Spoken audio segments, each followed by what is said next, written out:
Hello friends. आज का topic है बायोलॉजी से वन लाइनर नाइलर।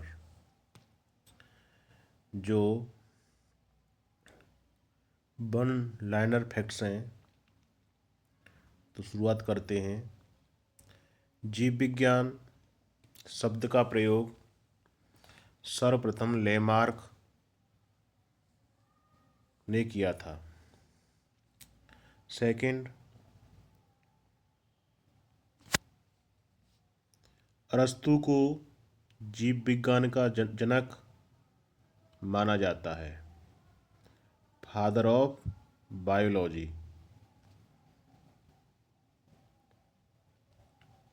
जंतु विज्ञान के जनक अरस्तु को कहा जाता है। हिप्पोक्रेटस को फादर ऑफ मेडिसिन, फलों के अध्ययन को पोमोलॉजी। कार्ल लीनियर को वर्गी का पिता कहा जाता है। कार्ल लीनियस को वर्गी का पिता कहा जाता है। जीवाणु की खोज सर्वप्रथम ल्यूवेनहॉक ने की थी। दूध के दही के रूप में जमने का कारण लैक्टोबैसिलस बैक्टीरिया होता है, जो दूध को दही में बदलता है। दलहनी फसलों में राइजोबियम नामक जीवाणु नाइट्रोजन फिक्सीसेशन स्थिरीकरण करता है। जितने भी दलहन फसलें हैं, उनकी जड़ों में एक गांठ के रूप में राइजोबियम नामक जीवाणु वातावरण की जो नाइट्रोजन होती है उससे नाइट्रेट में बदलकर मृदा में नाइट्रोजन मात्रा को बढ़ाता है। चेचक के टीके का खोज एडवर्ड जेनर ने की थी। जंतुओं में होने वाला फुट एंड माउथ रोग वायरस के कारण होता है, जिसे सामान्य भाषा में, क्षेत्रीय भाषा में मुंह पका और खुर पका रोग बोला जाता है, जो वायरस से होता है, जिसके लिए पशुओं को गर्म रेत पर घुमाया जाता है, जिससे वो उन्हें फायदा मिलता है। शैवालों की कोशिका भित्ति सेलुलोज की बनी होती है। सेलुलोज एक कार्बोहाइड्रेट है और ये पॉलीसैकेराइड है। सेलुलोज, शैवालों की खोज सेलुलोज की कोशिका की भित्ति सेलुलोज की बनी होती है। सेलुलोज, कपास में भी सेलुलोज पाया जाता है। चावल की फसल के लिए ब्लू ग्रीन एल्गी, नील हरित शैवाल फर्टिलाइजर का कार्य करता है। धान के खेत में या चावल के खेत में एक ग्रीन की परत बनी रहती है, जैसे काई बोलते हैं, वो होता है ग्रीन एल्गी, जो एक फर्टिलाइजर का काम करता है। लाल सागर का लाल रंग शैवाल की उपस्थिति के कारण होता है, जिसमें फेरस, लोहे की मात्रा विद्यमान होती है शैवाल में, जिसके कारण उसका रंग लाल हो जाता है, और इसी शैवाल के कारण उसका नाम लाल सागर है। लाल सागर स्वेज नहर के द्वारा भूमध्य सागर से जुड़ा हुआ है। इधर अदन की खाड़ी के द्वारा हिंद महासागर से जुड़ा हुआ है। अदन की खाड़ी और लाल सागर के मध्य बाब अल मंदेब जल संधि है, जिसमें अभी अमेरिका के द्वारा यमन में जो समुद्री डाकू थे, हूती वगैरह, उन पर अटैक किया था। वृक्षों की छालों पर उगने वाले कवक कार्टिकॉल्स कहलाते हैं। कार्टिकॉल्स वृक्षों की छालों पर उगने वाले कवक, जिसे फंगी कहते हैं, फंगी या फफूंदी,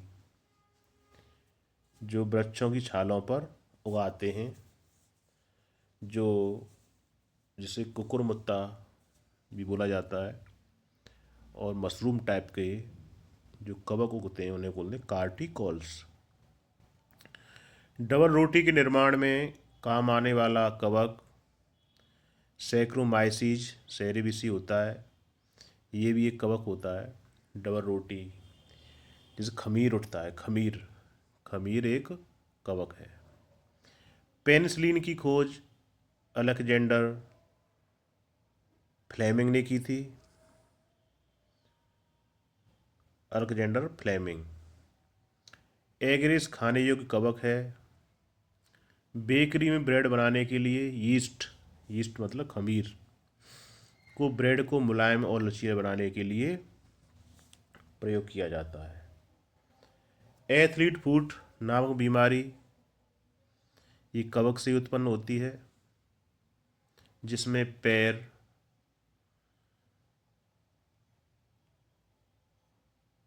सूजकर बहुत भारी हो जाते हैं, जिसे एथलीट फुट नामक बीमारी नाम दिया गया है। रासायनिक प्रयोगशाला में प्रयोग में लाए जाने वाला लिटमस पत्र लाइकेन से प्राप्त होता है। लाइकेन एक सहजीवी जीव है, जिसमें शैवाल और लाइकेन आपस में मिलकर रहते हैं। लाइकेन उसी एरिया में पाए जाते हैं जहां नाइट्रोजन की कमी पाई जाती है। उस एरिया में, उस हिल एरिया में लाइकेन पाए जाते हैं, जिसमें कवक और शैवाल आपस में सहजीवी का काम करते हैं। खाली चट्टानों पर उड़ने वाले लाइकेन को सेक्सिकॉल्स कहा जाता है।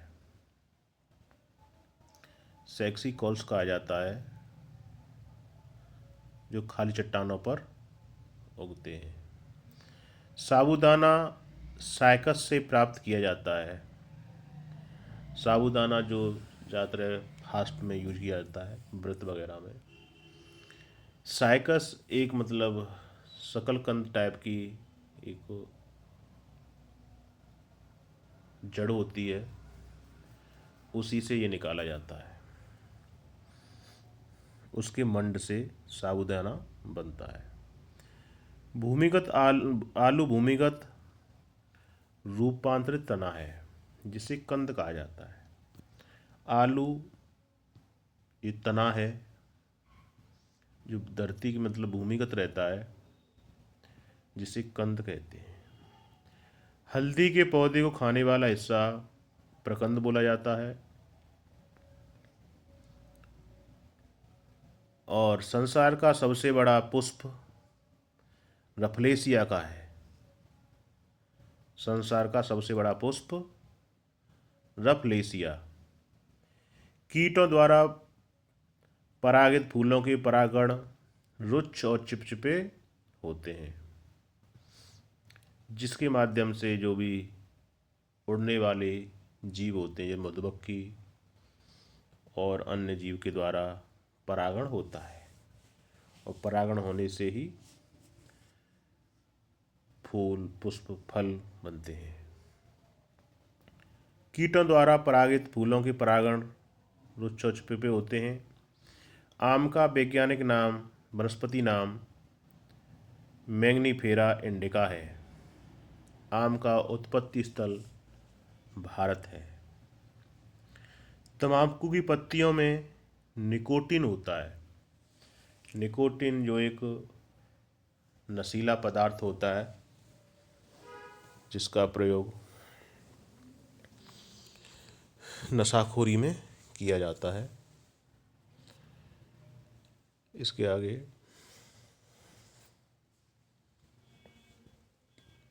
जो लौंग मसाले में यूज होती है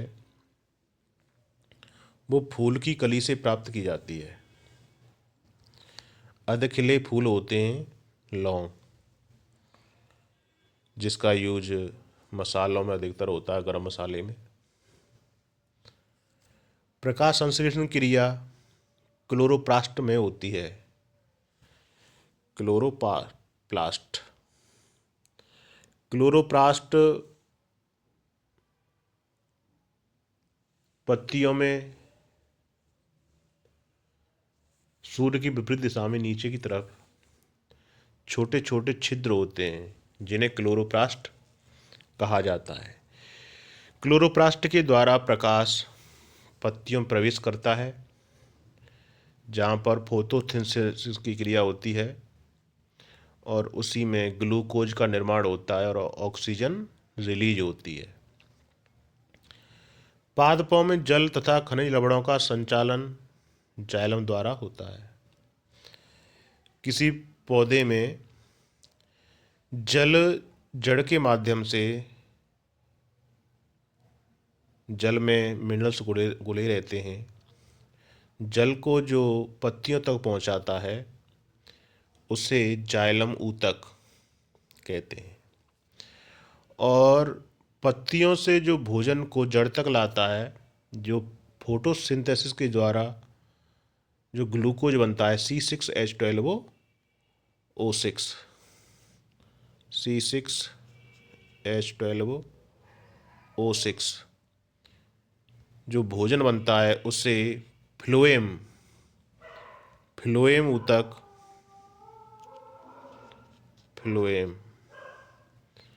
फ्लोएम ऊतक पत्तियों से जड़ में लाता है और जड़ में ग्लूकोज का श्वसन होता है। श्वसन से पौधे में को एनर्जी एवं उसका विकास होता है।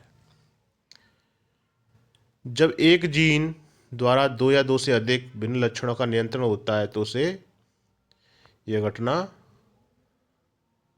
प्लिस्टोन कहलाती है। Centre for DNA fingerprint and diagnostics Hyderabad में है। डीएनए फिंगरप्रिंट का जो ऑफिस है, सेंटर है, वो हैदराबाद में स्थित है। डीएनए फिंगरप्रिंट के माध्यम से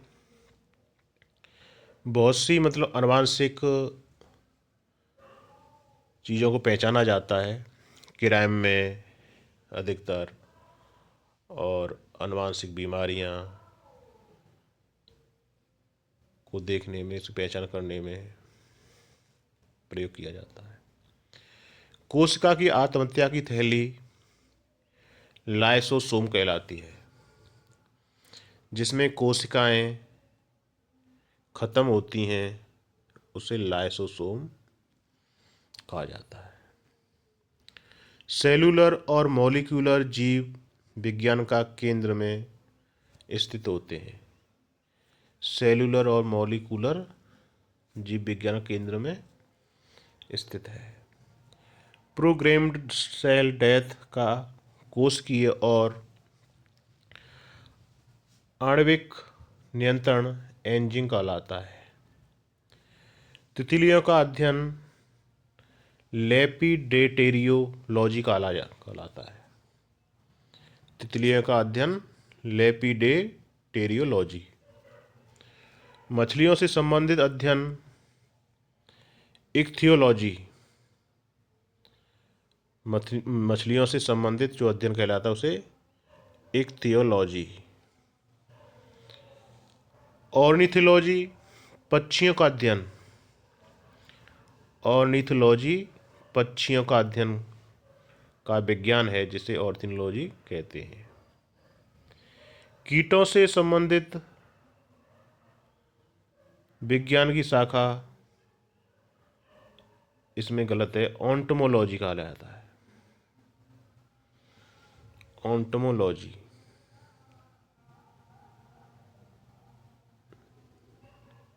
कीटों से संबंधित ऑन्टोमोलॉजी।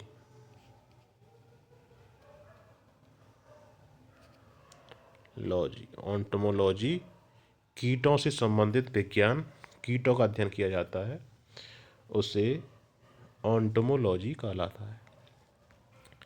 जनसंख्या का अध्ययन डेमोग्राफी कहलाता है। हृदय का पहला प्रतिस्थापन डॉक्टर क्रिश्चियन बर्नार्ड के द्वारा किया गया था और ये हृदय का पहला ट्रांसप्लांट दक्षिण अफ्रीका में हुआ और ये सन 2012 की बात है जब पहली बार हृदय का ट्रांसप्लांट किया गया क्रिश्चियन बर्नार्ड के द्वारा। रेबीज के टीके की खोज लुई पास्चर ने की थी और लुई पास्चर ने पाश्चुरीकरण, जिसमें दूध को एक हाई टेम्परेचर पर उबालकर उसे तुरंत माइनस टेम्परेचर करने की क्रिया पाश्चुरीकरण कहलाती है, जिससे बैक्टीरिया दूध में से ख़त्म हो जाते हैं और दूध खराब नहीं होता। जितने भी प्रिजर्वेटिव कंपनियां हैं दूध की, वो पाश्चुरीकरण दूध ही आता है पैकेट वाला। मनुष्य की त्वचा सबसे मोटी तले पर होती है। पैर की तले पर सबसे मोटी त्वचा होती है। मलेरिया बुखार पैदा करने वाला प्रोटोजोआ प्लाज्मोडियम कहलाता है। एक प्लाज्मोडियम प्रोटोजोआ है जिसका वाहक मादा एनाफिलीज मच्छर है। मादा एनाफिलीज मच्छर के द्वारा प्लाज्मोडियम का फैलाव होता है, जिससे मलेरिया बुखार बनता है। अमृत का गुण हाइड्रा में पाया जाता है। अमृत का गुण हाइड्रा, इमॉर्टलिटी। इसका मतलब ये है कि हाइड्रा का जो मतलब विभाजन है, जो इसका अलैंगिक प्रजनन होता है हाइड्रा जैसे ही इसका कोई पार्ट कट जाता है, वो अलग हाइड्रा का रूप धारण कर लेता है। जैसे बहुत से पेड़ पौधों में लकड़ी को काटकर, उसी डाली को काटकर और वो पेड़ में उसकी जड़ गाड़ने से जड़ बन जाती है और पेड़ बन जाता है, उसी तरह हाइड्रा भी इसी तरह का जीव है। केंचुए में कोई नेत्र नहीं होते, ये केवल स्पंदन के द्वारा चलता है। तितलियों की आँखें टेपिटम लूसिडम के कारण रात में चमकती हैं। मछलियों में श्वसन क्रिया गिल्स द्वारा होती है। मछलियाँ जो इनहेल एक्सहेल करती हैं पानी के अंदर, तो पानी में से ऑक्सीजन गिल्स के द्वारा लेती हैं। मछलियों के हृदय में केवल अशुद्ध रक्त होता है। मछलियों के हृदय में केवल अशुद्ध रक्त ही होता है। इंसान के अंदर हृदय में दोनों तरह का ब्लड होता है, शुद्ध और अशुद्ध। मनुष्य के हृदय में हृदय के 4 पार्ट होते हैं, एक लेफ्ट एक राइट, उसमें एक अप एक डाउन में 4 पार्ट होते हैं। जो हृदय का राइट भाग होता है उसमें अशुद्ध रक्त होता है। अशुद्ध रक्त का मतलब है जिसमें ऑक्सीजन नहीं होती, जो शिराओं के माध्यम से हृदय के राइट पार्ट में इकट्ठा होता है और वहाँ से फुफ्फुस धमनी के माध्यम से फेफड़ों में पहुँचता है और फेफड़ों से ऑक्सीजन लेकर वो लेफ्ट भाग की तरफ हृदय में जाता है और लेफ्ट भाग से वो धमनियों के माध्यम से पूरे शरीर में पहुंचता है। फिर यही प्रक्रिया चलने के बाद फिर दोबारा शिराओं के माध्यम से, जिन्हें वेन कहते हैं, वेन और आर्टरी के माध्यम से इस प्रक्रिया चलती रहती है। अशुद्ध रक्त में CO2 की मात्रा ज़्यादा होती है, ऑक्सीजन की कम होती है।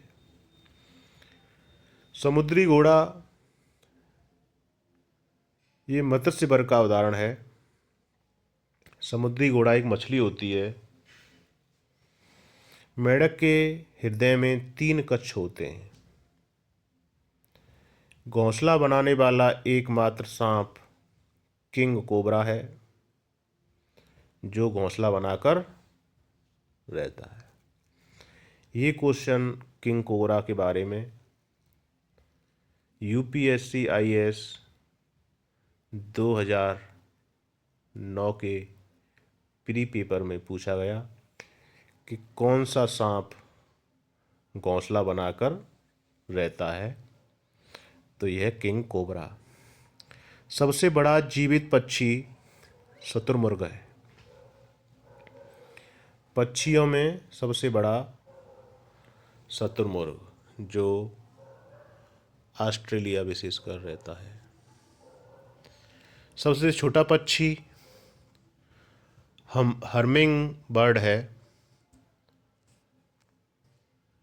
डॉल्फिन मैमल्स वर्ग का उदाहरण है। डॉल्फिन एक स्तनधारी जीव है। मनुष्य की खोपड़ी में 8 अस्थियां होती हैं। मानव शरीर की सबसे छोटी हड्डी स्टेपीज होती है, जिसे कान की हड्डी भी बोला जाता है। स्टेपीज, कान की हड्डी। और मानव शरीर में सबसे बड़ी हड्डी फीमर होती है, जिसे जांघ की हड्डी बोला जाता है, फीमर। मनुष्य के जीवन काल में 20 दांत 2 बार विकसित होते हैं। जो जन्म के बाद जो दांत आते हैं, 20 दांत वो उखड़ जाते हैं, उनके बाद फिर ये दोबारा आते हैं। इसीलिए दांत का पर्यायवाची द्विज बोला जाता है। जिसका दोबारा जन्म होता है उसे द्विज। तो दांत का पर्यायवाची द्विज भी है। लार में टाइलिन एंजाइम पाया जाता है। तो भोजन की प्रक्रिया, पचने की प्रक्रिया मुंह के द्वारा शुरू हो जाती है खाना खाते ही, और जिसमें टाइलिन एंजाइम लार के रूप में निकलता है। पाचन क्रिया में प्रोटीन अमीनो अम्ल पदार्थ में बदल जाता है। जो प्रोटीन हम खाने में लेते हैं वो पचने के दौरान अमीनो एसिड में बदल जाता है। अमीनो एसिड से अमोनिया बनती है। अमोनिया से फिर यूरिया बनता है, और यूरिया यूरिन के थ्रू बाहर निकल जाता है या पसीने के द्वारा बाहर निकलता है। सर्वप्रथम रक्त परिसंचरण तंत्र का अध्ययन ब्लड सर्कुलेशन की स्टडी सबसे पहले विलियम हार्वे ने की। विलियम हार्वे ने रक्त परिसंचरण की खोज की। पेसमेकर का संबंध हृदय से है। हृदय की गति को मतलब नियंत्रित करने के लिए पेसमेकर का यूज किया जाता है। मानव का हृदय 1 मिनट में 72 बार धड़कता है या स्पंदन करता है। तो मानव का हृदय कभी विश्राम नहीं करता। ऐसा कौन सा अंग है मानव शरीर का जो कभी रेस्ट नहीं करता? तो वो है हृदय। हृदय केवल 2 स्पंदनों के बीच में जो विश्राम होता है वही उसका विश्राम काल होता है। 2 धड़कनों के बीच में जो गैप होता है वही उसी टाइम आराम करता है हृदय।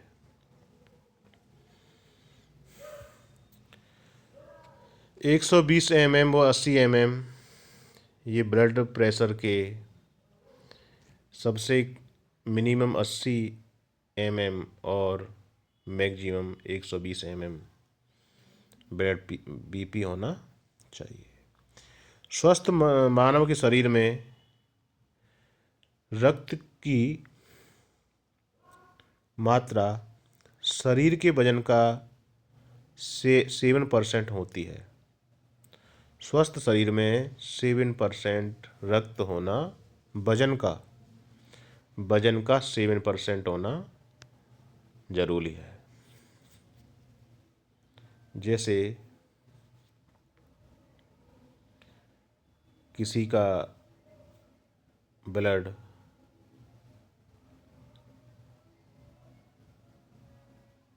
वजन मतलब 100 किलो है तो उसमें ब्लड 7 kg होना चाहिए। रक्त का औसत आयतन 5 से 6 लीटर होता है। रक्त में लाल रंग हीमोग्लोबिन के कारण होता है। हीमोग्लोबिन एक प्रोटीन होती है जो ब्लड में और इसी के कारण ब्लड का रंग लाल होता है। हीमोग्लोबिन ही पूरे शरीर में ऑक्सीजन का परिवहन करता है। जो फेफड़ों से जो ऑक्सीजन हम लेते हैं उससे हीमोग्लोबिन ही पूरे शरीर में ऑक्सीजन प्रोवाइड कराता है। जब ऑक्सीजन कम होती है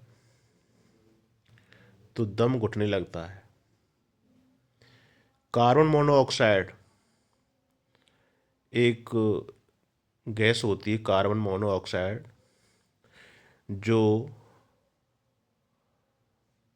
अधपका धुआं, जो धुआं पूरी तरह से पकता नहीं है, उससे बनती है CO, कार्बन मोनोऑक्साइड। जो भी परिवहन वाहन जो सफ़ेद सफ़ेद धुआं छोड़ते हैं उसमें कार्बन मोनोऑक्साइड की मात्रा अधिक होती है। जब कार्बन मोनोऑक्साइड अंदर शरीर के श्वास के द्वारा जब फेफड़ों में पहुंचती है तो कार्बन मोनोऑक्साइड शरीर के अंदर जो ऑक्सीजन होती है उससे क्रिया करके CO2 बना देती है।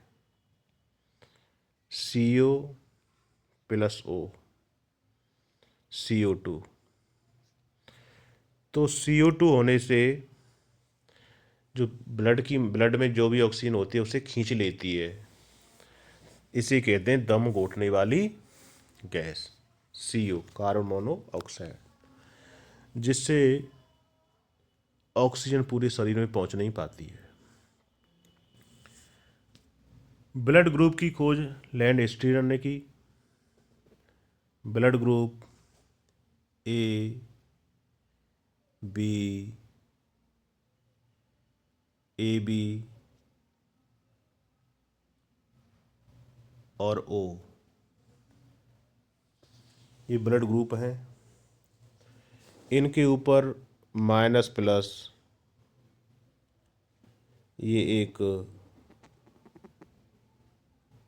इंडिकेशन लगा रहता है, जो बंदर में पाए जाने वाला एक पदार्थ है, उससे खोज की गई थी। तो ए भी ऐसा ग्रुप है जो किसी भी ग्रुप का ब्लड ले सकता है,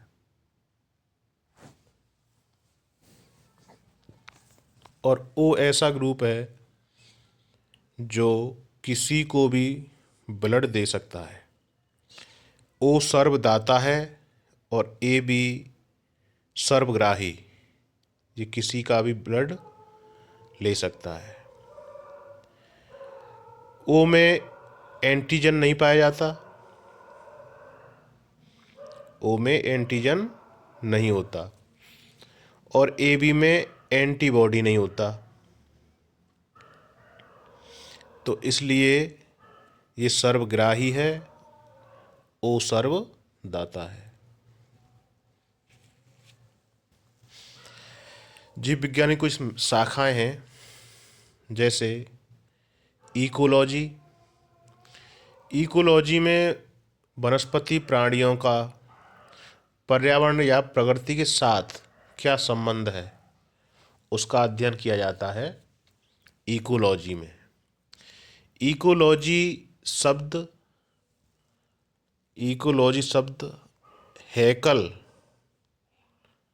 हैकल ने दिया, इकोलॉजी शब्द। और इकोसिस्टम टांसले 1935 में टांसले ने इकोसिस्टम शब्द दिया, और इकोलॉजी अनरेस्ट हैकल 1860 के आसपास।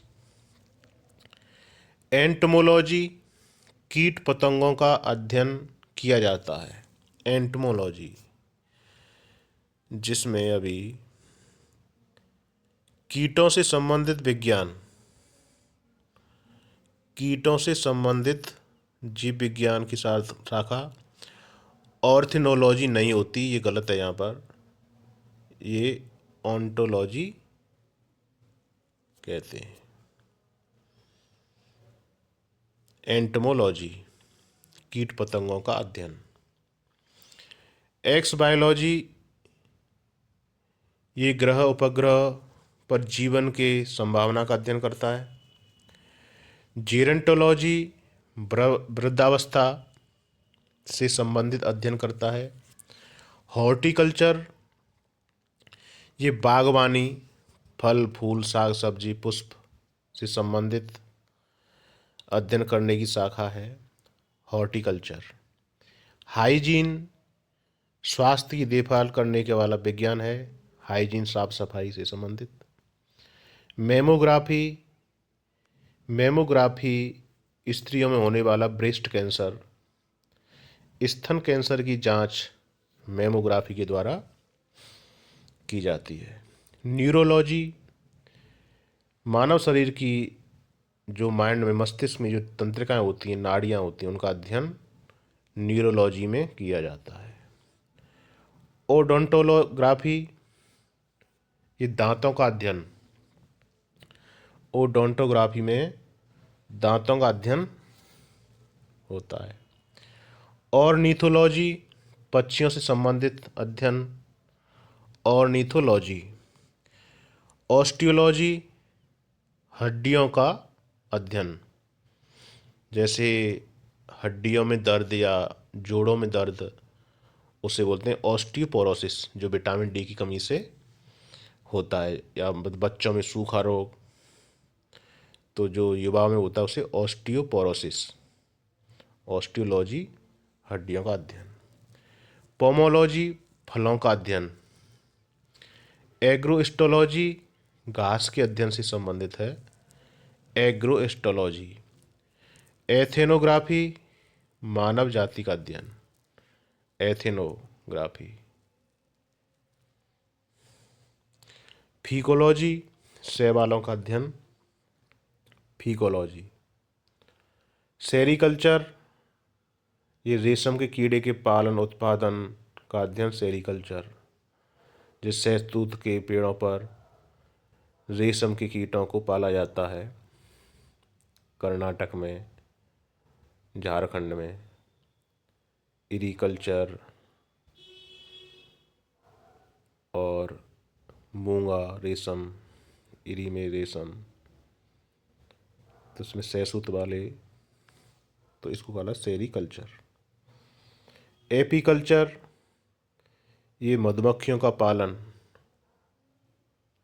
पेड़ों के नीचे या जहाँ पर बागान होते हैं वहाँ पर बॉक्स टाइप में मधुमक्खियों का पालन किया जाता है शहद के लिए, उसे एपीकल्चर बोला जाता है।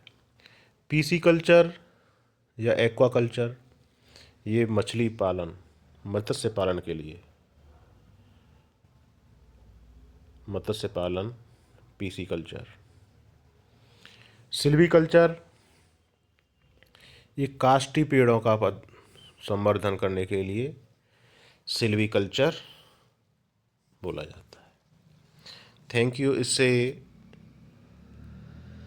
हर एग्जाम में 1, 2, 4 क्वेश्चन मिलते हैं। हर किसी में पीसीएस हुआ, आरओ, यूपी पुलिस का एग्ज़ाम या एसएससी जीडी वगैरह, सभी एग्ज़ाम में कोई न कोई क्वेश्चन या रेलवेज में आते रहते हैं। धन्यवाद।